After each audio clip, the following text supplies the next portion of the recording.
One, two, three, four.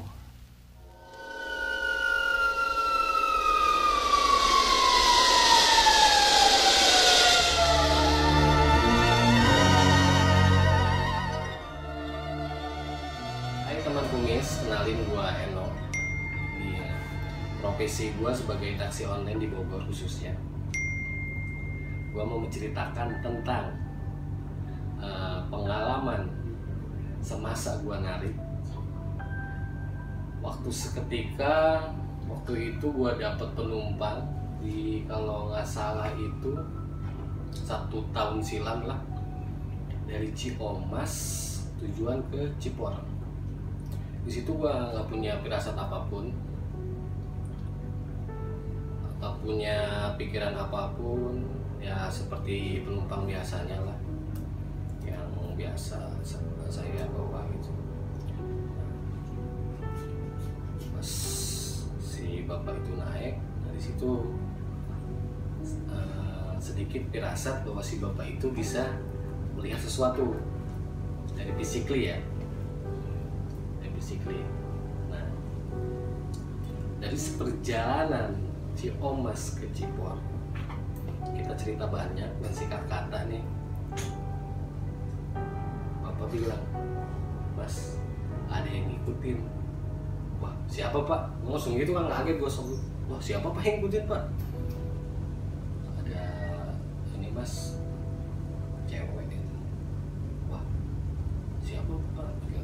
Nah, gue berpikir ke mantan gue dulu takutnya ada yang meninggal gitu kan. Saya nggak tahu, kita kan lost contact. Gue mikir lagi siapa ya. Akhirnya gue berani nanya, "Pak, ciri-cirinya gimana?"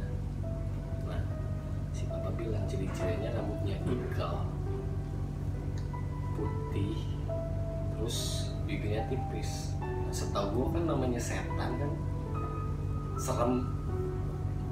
Ini kok cantik ya gitu gue. Bener pak, cantik ya, cantik. Wah, di situ gua masih belum percaya sampai dia turun, nyampe itu tujuan ke Cipularang. Dia bilang sampai nempak punggung, "Mas, kalau nggak bisa diajiin nanti sambil dimandiin." Wah, di situ ya gua biasa aja narik lagi seperti rutinitas sebelum ada cerita si bapak kan. Ketika waktu itu seingat gua 3 minggu kemudian gua dapat penumpang, penjemputannya tajur, terus tujuannya Katulampa. Nah, gua lupa lah akan si bapak itu yang 3 minggu belakang itu, gua lupa. Pas gua jemput, ternyata di cancel dong bro, udah sampai lobby udah lihat mukanya. Wah, kata gua gahar banget ya nggak, taksi online udah sampai tujuan di cancel. Waduh, akhirnya gua beraniin turun. Ibu gua lupa namanya ya, nama siapa gitu, udah lama kan. Akhirnya, ibu yang mesen ke Katulampa ya?" "Oh iya mas." Itu naik tanpa pakai argo, offline maksudnya kan. Kalau di kata-kata online itu offline kalau nggak pakai aplikasi. Nah, singkat kata, naiklah mereka berdua. Nah, dari seperjalanan itu kita berbincang-bincang atau ngobrol.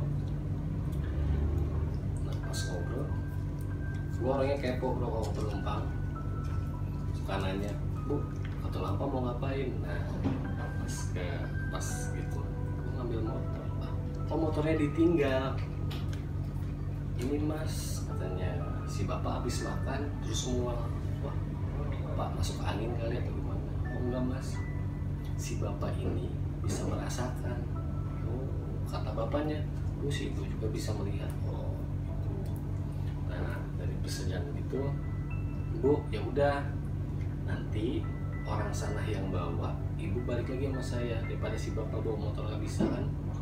Nanti perjalanan terus pas lihat wartegnya, bener warteg pinggir kali ada pohon gede. Nah, si bapak mual karena di pohon besar itu itu banyak makhluk halusnya. Nah si bapak itu nggak bisa kalau tempat makan ada makhluk halusnya dia mual, karena dia berinteraksi kan, karena dia mengganggu tuh si makhluk halusnya si bapak itu.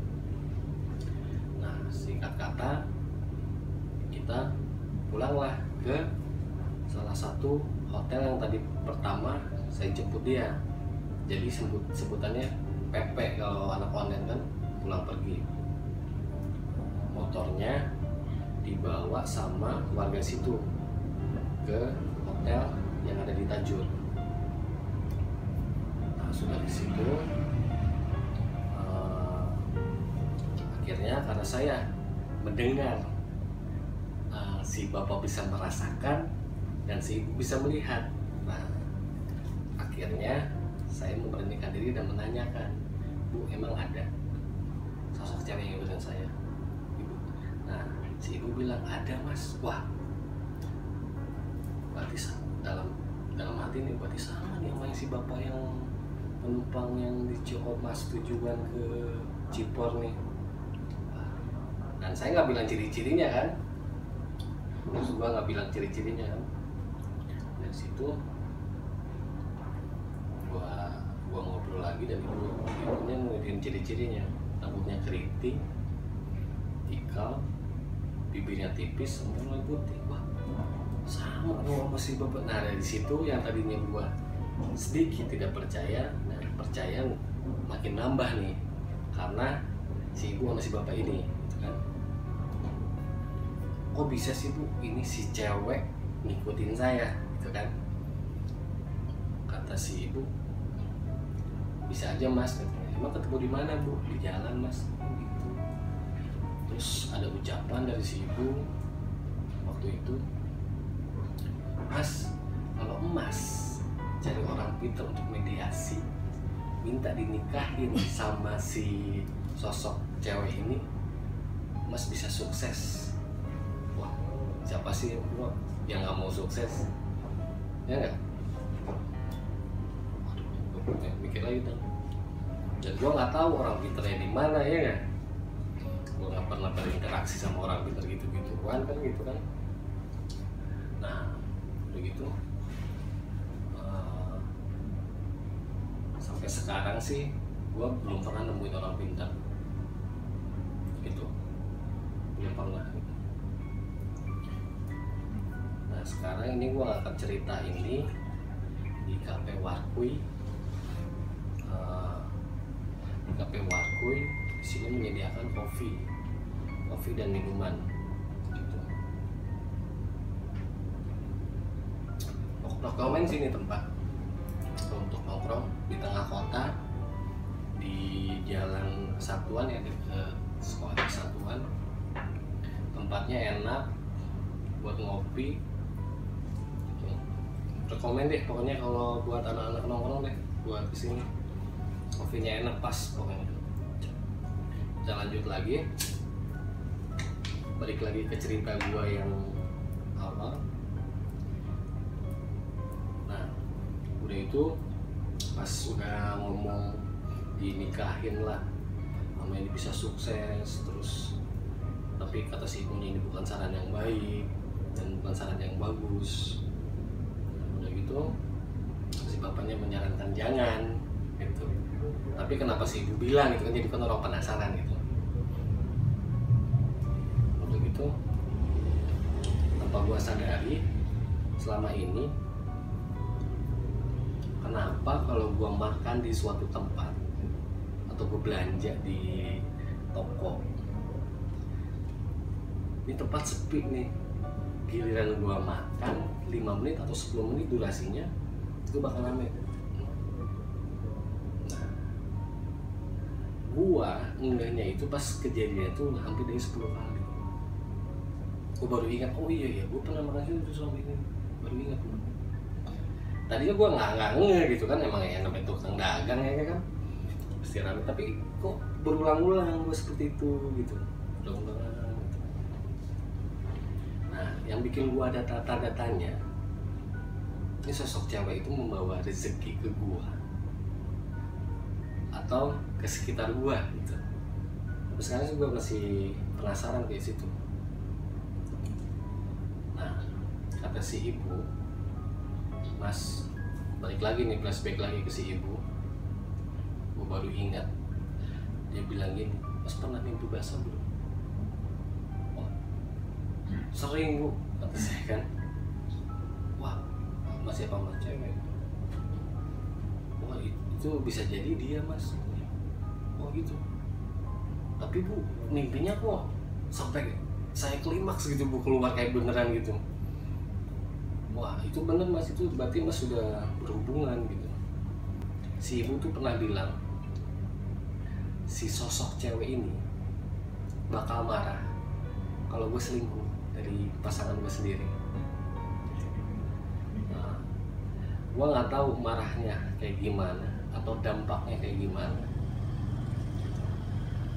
Nah, dari sini gue penasaran, kalau gue nemuin orang pintar dan gue minta dinikahin sama nih sosok cewek ini,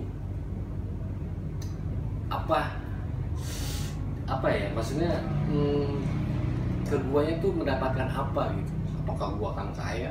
Tapi sampai sekarang kan gua belum kaya gitu. Kalau untuk gua mimpi basah sama dia. Nah, dari situ gue pengen, sampai sekarang itu gue pengen nemuin orang pintar, pengen nanya gitu, mediasi sama si sosok cewek ini, maunya apa atau keuntungannya apa bagi gua gitu. Gua takut nih misalnya ketemu orang pintar gua nikahin, dan maaf ya kalau nikah sama yang kayak gitu kan pasti ada efek jeleknya, kayak tumbal. Wah, serem banget kan tumbal kan gitu kan. Ya biasanya kan kalau tumbal kan numbalin keluarga gitu kan. Nah, singkat kata, gua sampai sekarang itu masih penasaran nih, ini sosok cewek itu kayak gimana gitu. Sampai sekarang sih nggak pernah nunjukin sosok aslinya. Kadang gua kalau lagi banyak masalah atau narik sepi tuh, malam-malam nih, keluar lu gitu, tapi kagak ada yang keluar. Yang untuk kalian yang mengalami kisah seperti gua, bisa kontak langsung ke Kurator Misteri atau tulis komentar. Terima kasih buat kalian yang sudah dengerin cerita gua. Sekian, assalamualaikum.